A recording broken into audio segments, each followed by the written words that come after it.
برطانوی تنظیم میری ٹائم ٹریڈ آپریشن کا کہنا ہے عمان کے شہر الخصب کے شمال مشرق میں 20 بحری میل کے فاصلے پر ایک جہاز پر میزائل سے حملہ کیا گیا ہے۔ یو کے ایم ٹی کا کہنا ہے ایک مال بردار بحری جہاز نے ہنگامی مواصلاتی چینل VHF-16 کے ذریعے اطلاع دی کہ اس سے ایک نامعلوم میزائل سے نشانہ بنایا گیا۔ متعلقہ حکام اس واقعے کی تحقیقات کر رہے ہیں۔ گزشتہ روز بھی اسی علاقے میں ایک آئل ٹینکر نے اپنے قریب دھماکے کی اطلاع دی تھی، لیکن جہاز کے عملے اور اس کے ڈھانچے کو کوئی نقصان نہیں پہنچا تھا۔ ایران کی ناکہ بندی کے دوران 44 جہازوں کا رخ موڑا گیا۔ امریکی فوج کی مرکزی کمان سینٹ کام کا کہنا ہے 2 جہازوں کو ناکارہ بنایا گیا جبکہ 2 کے خلاف کارروائی کی گئی۔ یہ اقدامات ایران کے خلاف جاری بحری ناکہ بندی کے آپریشن کا حصہ ہیں۔ بحری کارروائیوں کے دوران متعدد جہازوں کو متبادل راستہ اختیار کرنے کا حکم دیا گیا۔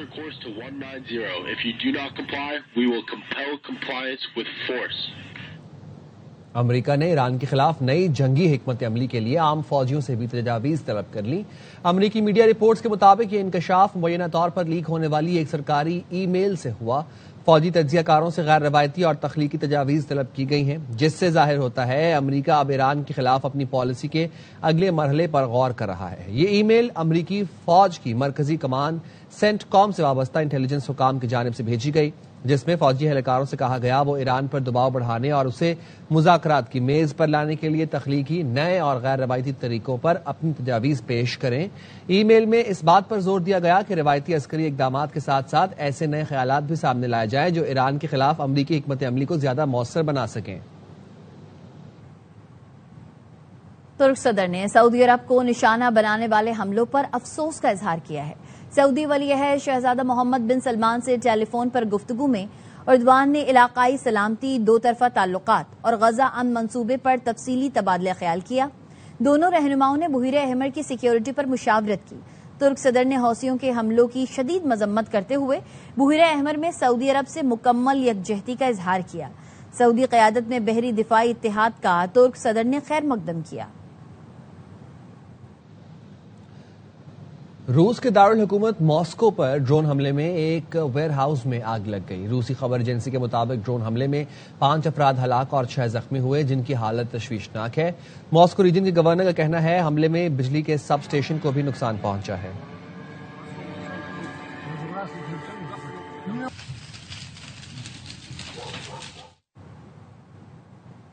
سیکیورٹی فورسز کی خیبر پختونخوا میں عزم استحکام ویژن کے تحت مؤثر انٹیلیجنس بیسڈ کارروائیاں جاری ہیں۔ سیکیورٹی ذرائع کے مطابق لکی مروت میں سیکیورٹی فورسز نے خوارج کے متعدد ٹھکانے تباہ کیے۔ لکی مروت میں کارروائیوں کے دوران متعدد خوارج کو جہنم واصل کیا گیا۔ ہلاک خوارج سے بڑی تعداد میں اسلحہ، گولہ بارود، دیگر سامان بھی برآمد کیا گیا۔ سیکیورٹی فورسز کے ہاتھوں متعدد دہشت گردوں کے زخمی ہونے کی بھی اطلاعات ہیں۔ یقینی بنایا جا رہا ہے کہ عوام کے جان و مال کا تحفظ رہے، مقامی آبادی کو نقصان نہ پہنچے۔ سیکیورٹی فورسز KP میں پائیدار قیام امن اور دہشت گردی کے مکمل خاتمے تک کارروائیاں جاری رکھے ہوئے ہیں۔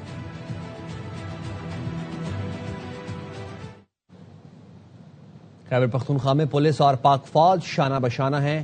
بریگیڈ کمانڈ اور CCPO پشاور نے پاک فوج اور خیبر پختونخوا پولیس کی مشترکہ چیک پوسٹوں کا دورہ کیا۔ سینئر عسکری اور پولیس افسران نے چیک پوسٹوں پر تعینات پاک فوج اور KP پولیس کے جوانوں سے ملاقات کی۔ دہشت گردی کے خلاف جنگ میں جوانوں کی مہارت اور قربانیوں کو بھرپور خراج تحسین پیش کیا گیا۔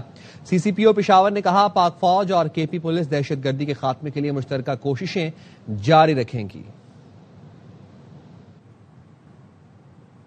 صدر مملکت آصف علی زرداری اور وزیر اعظم شہباز شریف نے شہدائے پولیس کی قربانیوں کو قوم کے لیے باعث فخر قرار دیا ہے۔ ان کا کہنا ہے شہداء کے خاندانوں کی فلاح و بہبود اور ہر ممکن معاونت یقینی بنانا حکومت کی اولین ذمہ داری ہے۔ یوم شہدائے پولیس پر اپنے پیغام میں صدر مملکت نے کہا پولیس نے دہشت گرد اور جرائم پیشہ نیٹ ورکس کو ناکام بنایا۔ صدر مملکت کا کہنا تھا KP اور بلوچستان پولیس کو خصوصی خراج تحسین پیش کرتے ہیں۔ پولیس کی مضبوطی کے لیے بہتر تربیت، ٹیکنالوجی اور وسائل کی فراہمی یقینی بنائی جائے گی۔ وزیر اعظم شہباز شریف نے اپنے پیغام میں کہا وطن عزیز پر جان نچھاور کرنے والے پولیس افسران اور اہلکاروں کو سلام پیش کرتا ہوں۔ وزیر اعظم نے کہا دہشت گردی، انتہا پسندی اور جرائم کے خلاف جنگ میں پولیس نے ہمیشہ ہراول دستے کا کردار ادا کیا۔ قوم اپنے ان غیور بیٹوں اور بیٹیوں کو سلام پیش کرتی ہے جن کی بے لوث خدمات نے آنے والی نسلوں کے لیے ایک محفوظ اور روشن مستقبل کی راہ ہموار کی۔ ان کی قربانیاں پوری قوم کی مشترکہ قربانیاں ہیں۔ وزیر اعظم نے کہا شہداء کے اہل خانہ کو معیاری تعلیم، صحت کی بہترین سہولیات اور دیگر فلاحی اقدامات سمیت ہر ممکن تعاون فراہم کرنے کے لیے حکومت کوشاں ہے۔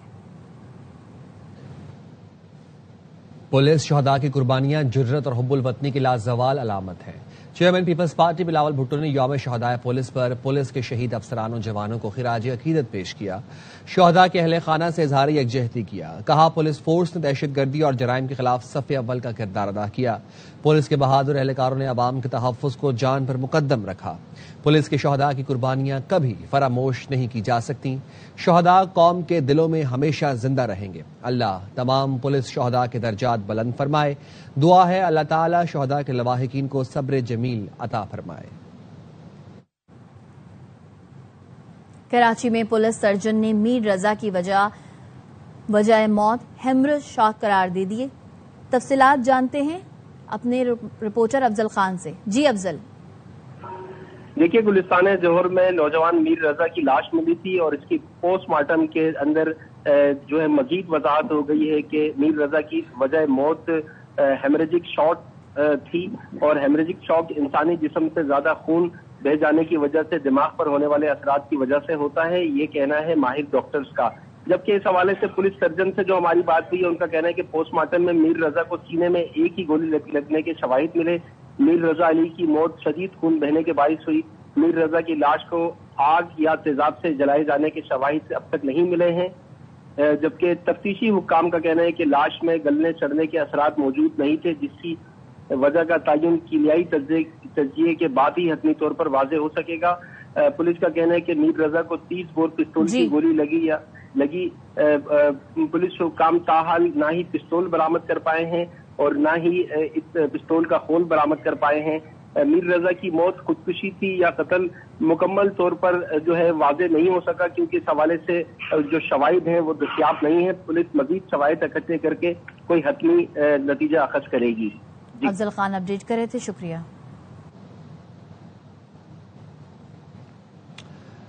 کراچی کے علاقے لیاری بہار کالونی میں نوجوان لڑکوں کی فائرنگ سی سی ٹی وی فوٹیج منظر عام پر آ گئی، جس میں لڑکوں کو فائرنگ کرتے ہوئے دیکھا جا سکتا ہے۔ لڑکوں نے وہاں موجود افراد کو ڈرانے کی کوشش بھی کی۔ علاقہ مکینوں کا کہنا ہے فائرنگ کرنے والے نوجوان اسی علاقے کے رہائشی ہیں اور مبینہ طور پر نشے کی حالت میں ہوائی فائرنگ کرتے ہیں۔ پولیس کو متعدد بار شکایات کی لیکن مؤثر قانونی کارروائی نہیں کی گئی۔ پنڈی میں شہداء کربلا کے مرکزی جلوس کے لیے سیکیورٹی ہائی الرٹ ہے۔ سیکیورٹی کے سخت ترین انتظامات کیے گئے ہیں۔ مرکزی جلوس کہاں سے برآمد اور کہاں ختم ہوگا، تفصیلات جانیں گے ہم نمائندہ بابر ملک سے۔